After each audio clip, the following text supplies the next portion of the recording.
Fala, simpatia! Se você caiu de paraquedas aqui no nosso canal, olha, eu sou o Luciano Chocolate. Eu estou sempre trazendo novidades na área de manutenção de equipamentos eletrônicos, sobretudo videogames, que nós já temos uma experiência de muitos anos, meus cabelos brancos, nessa área, tá? Se você chegou aqui pela primeira vez, meu muito obrigado, sinta-se à vontade e absorva bastante informações. Meus seguidores, muito obrigado por estar nessa luta conosco, nos acompanhando diariamente. Gente, o que eu tenho aqui hoje é uma informação interessante para quem tem o PlayStation 3, principalmente os colegas técnicos. Tem um PlayStation 3 aí em bancada da série 3000 que está sem sinal no HDMI e que não funcionou, mesmo substituindo o chip HDMI e com o conector HDMI também em bom estado. Eu peguei uma situação muito interessante na bancada e vou compartilhar com vocês aqui agora esta observação do que eu descobri na análise desse equipamento. Eu vou exemplificar com uma placa de sucata, tá? Do mesmo modelo do equipamento que eu estava trabalhando na bancada. Obviamente que eu já devolvi para o cliente o equipamento, mas eu trouxe uma sucatinha aqui para poder analisar com vocês, mostrar que aspecto interessante isso aí.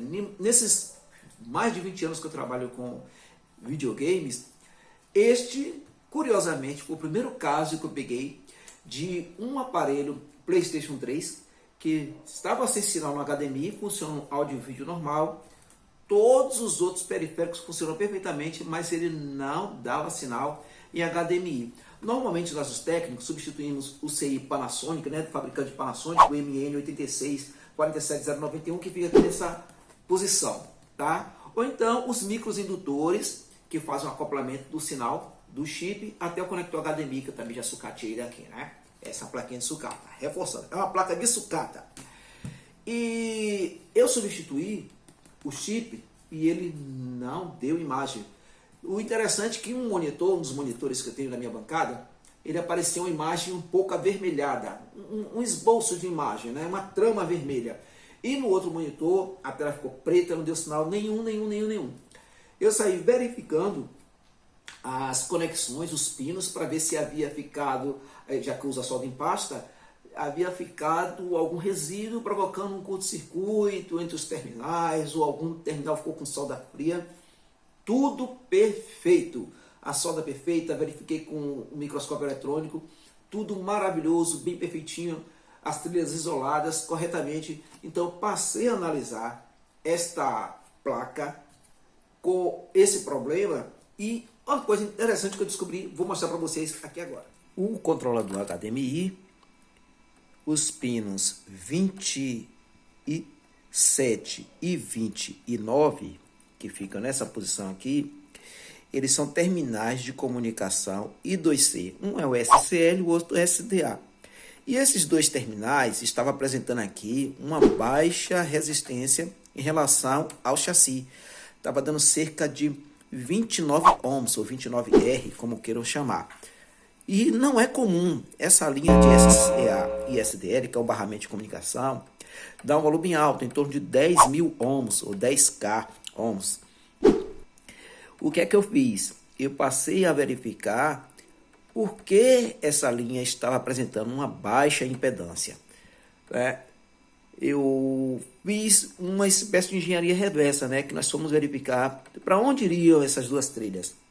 Lembrando que essa placa do PlayStation 3, como diversos outros equipamentos, a placa em camadas, ela tem trilhas aqui dentro, entre uma camada e outra aqui, entre a parte superior e a parte inferior da placa.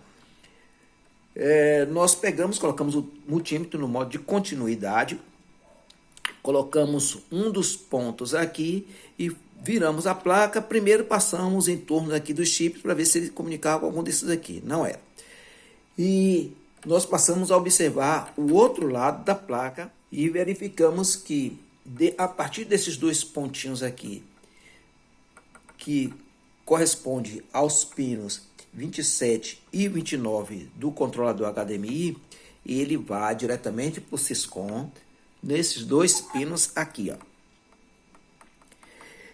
Então, a partir daqui, em relação ao negativo, ao terra da placa, ele está dando a impedância de 29 ohms aproximadamente. Comparei com outro equipamento em bom estado e a impedância de 10.000 ohms, caracterizado aqui por dois resistores que estão aqui, que estão ligados em relação à terra, então eles dão uma resistência ohmica de 10.000 ohms. Como eu fiz para poder identificar se era falha do Syscom, falha do controlador HDMI ou alguma outra coisa? Eu levantei os terminais do Syscom, esses dois aqui, e testei em relação ao negativo, ao terra da placa, e curiosamente o Syscom estava com apresentando uma resistência baixíssima entre esses dois terminais. Ao desligar os terminais aqui, o valor em relação ao controlador HDMI voltou ao normal, em torno de 10K, o barramento de comunicação voltou ao valor normal, e ficamos aqui na certeza de que o problema é realmente o Syscom. Este foi um caso único que eu peguei até hoje do controlador HDMI ter sido danificado a ponto da descarga, que pode ter sido uma descarga eletrostática, né? Danificou também o barramento aqui no Syscom.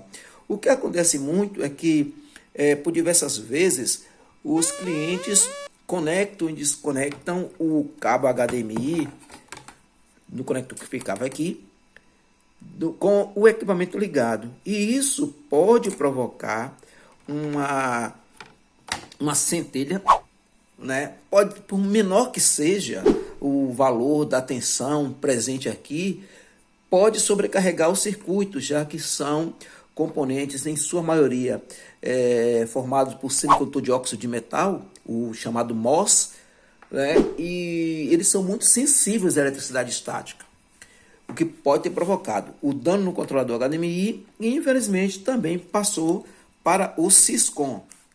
Com essa, fica a dica que, mesmo que o Syscom esteja operando, controlando todo o restante do sistema de forma satisfatória, ele pode inibir o funcionamento do controlador HDMI e o videogame ficar somente funcionando no áudio e vídeo. No caso desse daqui, não vai valer a pena, desse daqui me refiro ao equipamento, que esse aqui é uma sucata.